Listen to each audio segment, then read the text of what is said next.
여러분 안녕하십니까? CJB 아침 뉴스입니다. 중부 내륙 지원 특별법이 국회를 통과한 가운데 지역에서는 환영 행사와 함께 곧바로 특별법의 전부 개정을 요구하는 목소리가 높아졌습니다. 민관정은 내년도 22대 국회 개원과 함께 즉각적인 개정안을 발의하라고 요구했습니다. 이태현 기자입니다. 지난주 국회 본회의를 통과한 중부 내륙 지원 특별법. 이에 따라 중부 내륙 지역에 대한 국가 지원이 확대됩니다.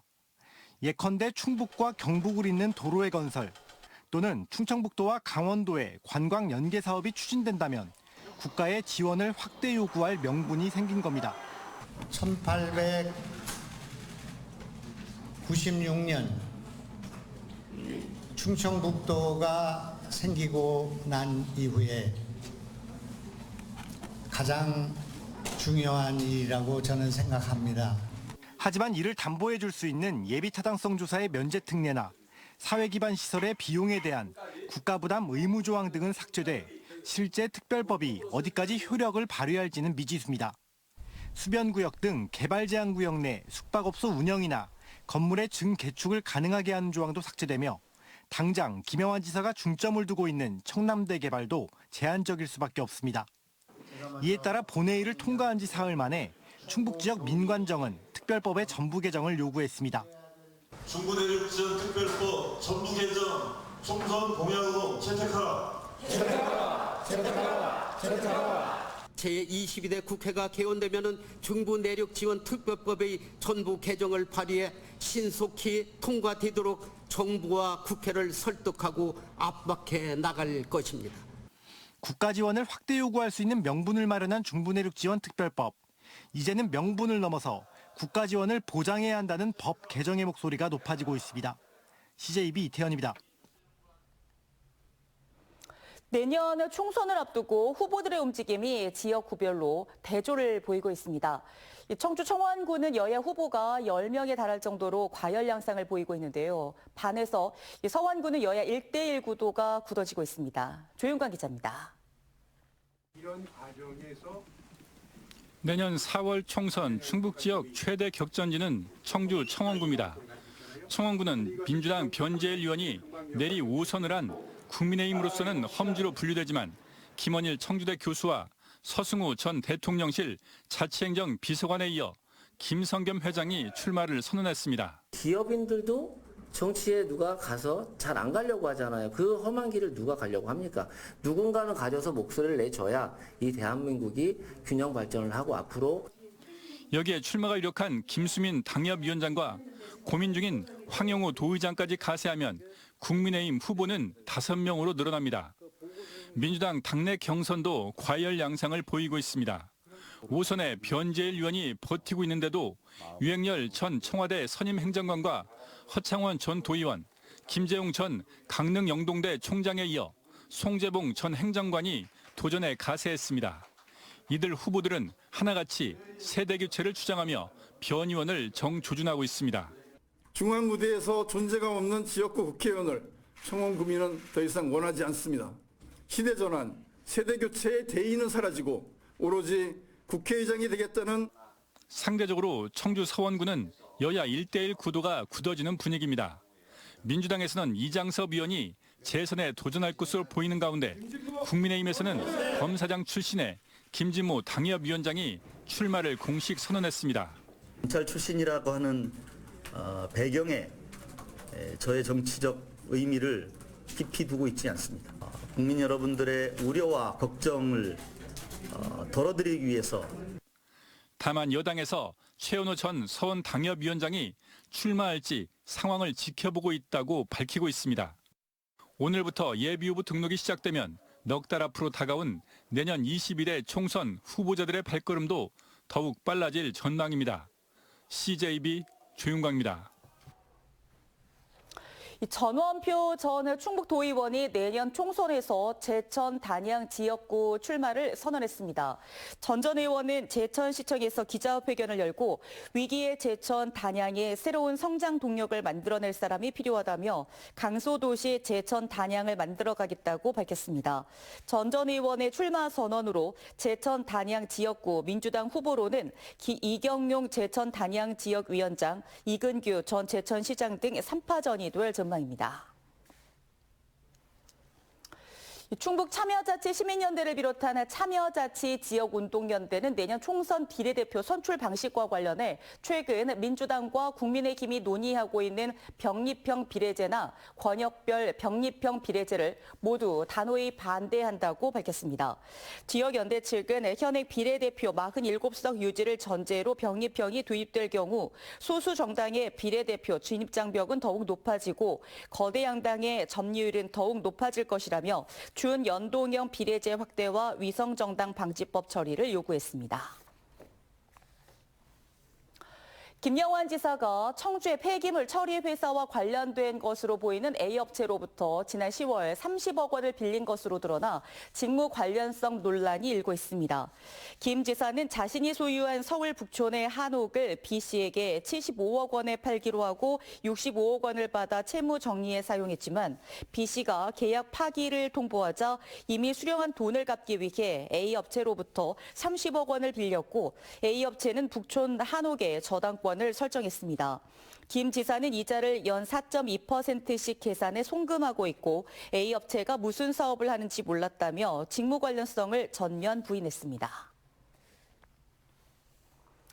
충청북도와 도교육청이 유치원과 어린이집 급식비 공동 부담에 합의했습니다. 분담률은 충청북도 30%와 도교육청 70%로 내년에는 하루 한 명당 1,500원을 공동 부담하고 2025년에는 2,000원을, 2026년에는 유치원 급식비 수준으로 분담금을 올리기로 했습니다.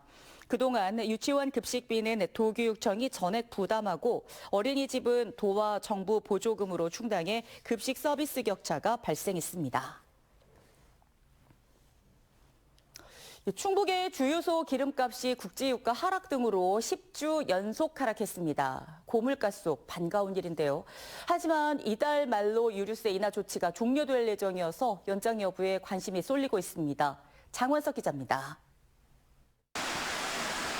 청주의 한 알뜰 주유소의 휘발유 판매 가격은 리터당 1,500원대입니다. 지난 10월 최고가보다 11%가량 내린 가격입니다. 국제 유가 하락 등으로 주유소 기름값이 내림세를 탄 겁니다.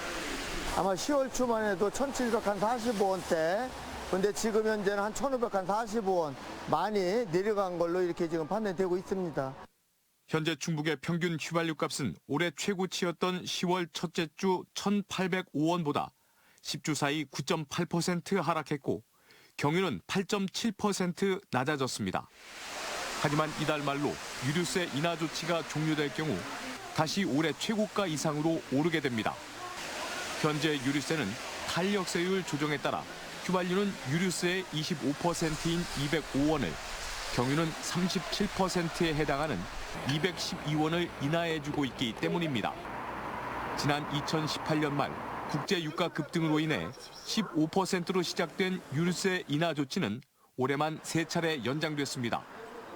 유류세 인하 조치가 종료될 경우 현재 3%대인 소비자 물가 상승률을 0.48%포인트 끌어올릴 것으로 보입니다. 25%가 오른다고 하면 경제적으로 많이 부담이 되죠. 차량을 이용하시는 모든 분들한테는 다 부담이 된다고 생각합니다. 정부도 세수 감소에 부담을 느끼면서 유류세 인하 조치를 연장하는 대신 인하폭을 축소할 것이라는 전망이 우세합니다. CJB 장원석입니다. 청주랜드 우암 어린이회관은 8,000점이 넘는 전시 소장품을 보유하고 있는데요. 리모델링을 앞두고 오히려 계륵 같은 신세가 됐다고 합니다. 정식 공유 재산으로 등록을 하려면 전문가의 감정을 거쳐야 하는데 시간과 비용이 만만치 않게 든다고 합니다.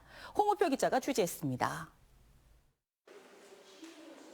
청주랜드 우암 어린이회관에 전시 중인 갈기 늑대입니다. 청주동물원 개장 직후 들여왔지만 곧 폐사했고 박제로 만들어 전시되고 있습니다. 지금은 찾아보기 힘든 동물 박제 가운데 하나입니다. 지난 1988년 문을 연 우암어린이회관의 전시품은 모두 8,115점. 외국의 다양한 문물류가 4,000점으로 가장 많고 나비 곤충류, 어패류가 뒤를 잇고 있습니다. 그런데 정작 이들 전시품은 지금까지 어떠한 문화재적, 자연사적 가치가 있는지 공식 조사된 적이 없습니다. 개장 초기 우암어린이회관이 소장 가치를 인정해 매입한 것이 아니라 모두 기증을 받은 것으로 청주시의 정식 재산으로 등록돼 있지도 않습니다. 이 때문에 리모델링을 통해 청주랜드 활성화를 추진하고 있는 청주시로서는 8,000점이 넘는 전시품 가운데 옥석을 가리는 일이 필요해졌습니다. 24년도에 그 어린이회관 기능 및 시설 개선 그 일정에 맞추어서 관련 법규를 검토해서 전시품 이관이나 보존이나 그저 관리 방안을 마련해서 그 관리의 만전을 기하도록 하겠습니다. 하지만 걸림돌이 있습니다. 이들 전시품을 정식 공유재산으로 등록하기 위해서는 재산 가치를 산정해야 하는데 이게 만만치 않은 시간과 돈이 드는 과정이기 때문입니다. 청주 우암어린이회관 전시품의 특성상 다양한 분야의 전문가를 섭외해 감정을 받아야 하는 만큼 상상 외의 비용이 지출될 가능성도 있습니다. 우암어린이회관 개장 초기 몸집을 키우기에 받아놓은 기증품 일부가 이제는 계륵 같은 존재가 됐습니다. CJB 홍우표입니다. 자율주행 셔틀과 공유 전기차가 충북 혁신도시에 도입됩니다. 과학과 기술을 활용한 새로운 교통수단이 지역 주민들의 교통 편의성을 높일 수 있을지 기대를 모으고 있습니다. 안정은 기자가 보도합니다. 충북 혁신도시 내 시내버스는 7개 노선에서 하루 63회 운행됩니다. 하지만 인구 증가 속도보다 교통 인프라 구축이 늦어 신도시형 솔루션이 절실했습니다. 궁극적으로는 여기가 계획된 신도시이기 때문에 교통 체계 개선에 대해서 뭔가 미래형 스마트시티 개념의 교통 체계를 뭔가 좀 시범적으로 모범있게 한번 만들어 보자. 충청북도와 청주시, 진천군과 음성군이 주최한 스마트시티 챌린지 교통솔루션 발대식이 충북 혁신도시에서 열렸습니다. 교통 사각지대를 해소하기 위해 자율주행 셔틀과 초소형 전기차, 마을형 통합 모빌리티 플랫폼 등 3가지를 구축하는 겁니다. 도심 순환형 자율주행 셔틀은 충북 혁신도시 버스터미널에서 아파트 단지까지 6.8km 구간을 자율주행 노선을 따라 움직이게 됩니다. 같은 생활권이지만 음성진천 간 분리 운영되던 순환버스 노선을 하나의 노선으로 묶어 신규 아파트 단지 등 교통공백 구간까지 자율주행버스 2대가 하루 16회 순환 운행합니다. 운전사가 착석한 상태에서 자율주행 모드로 전환이 됩니다. 그래서 위기 상황에는 반드시 사람이 대응하는 형태로 서비스가 이루어질 겁니다. 초소형 전기차 공유 서비스도 시행합니다. 거점별 충전소를 따라 전기차 37대가 배치되고 이용자는 반경 3km 내에서 자유롭게 운행할 수 있습니다. 초소형 전기차와 자율주행차, 민간 모빌리티 서비스 등 다양한 교통수단을 한눈에 볼 수 있는 마을형 통합 모빌리티 플랫폼도 출시할 계획입니다. 그전보다 아주 적은 비용을 들여서 양질의 대중교통 서비스를 제공할 수 있어서 그게 가장 큰 장점입니다. 그래서 이런 도시의 정주 여건 개선에 큰 도움이 될 거라고 생각합니다. 충북 혁신도시 자율주행 셔틀과 초소형 전기차 공유 서비스는 다음 주 월요일부터 시범 가동해 내년 1월부터 본격 이용할 수 있습니다. CJB 안정은입니다. 충북의 자영업자 가운데 취약 차주들의 대출 비율이 전국 3위를 기록했습니다. 한국은행 충북본부에 따르면 올해 2분기 기준에 충북의 저소득 저신용 다중 채무를 가진 자영업 취약 차주의 대출 비율은 전체 자영업자 대출의 13.6%로 세종과 울산에 이어 전국 3위를 나타냈습니다. 연령별로는 60대 이상 고령층의 취약 차주 비율이 충북 전체 취약 차주의 46.1%에 달해 전국 평균 상승률의 3배를 기록했습니다. 청주시 문이면 주민들이 성명을 내고 대청댐 상수원 보호구역의 규제를 완화하라고 촉구했습니다. 주민들은 충청북도는 레이크파크 사업을 추진하고 있고 환경단체는 상수원 보호를 들여 반대하고 있다며 그 사이에 주민의 삶을 위한 목소리는 없다고 소외감을 나타냈습니다. 또 40년 전 기준이 아닌 현재의 기술에 맞는 규제의 재설계가 필요하다며 상수원 보호구역이라 아무것도 할 수 없다는 변명 말고 민생 정치를 하라고 덧붙였습니다. 충주 상공회의소 22대 회장으로 박광석 중앙운수대표가 합의 추대됐습니다. 충주상인은 지난 7일 대의원 선거 이후에도 3명의 후보 간 치열한 경쟁으로 선거 후 폭풍이 우려되자 원로들이 합의 추대를 제안해 박 대표를 추대했다고 밝혔습니다. 충주상이 차기 회장은 오늘 13일 열리는 22대 의원총회에서 결정됩니다. 제천시 청풍호반 일원의 민간 자본으로 대규모 익스트림 파크를 조성하는 사업이 추진됩니다. 제천시는 어제 농업회사 법인 라온 그린팜, 외식업체 동바오, 청풍호반 케이블카 운영업체 청풍로프웨이와 청풍호반 익스트림 파크 조성 사업을 위한 투자 협약을 했습니다.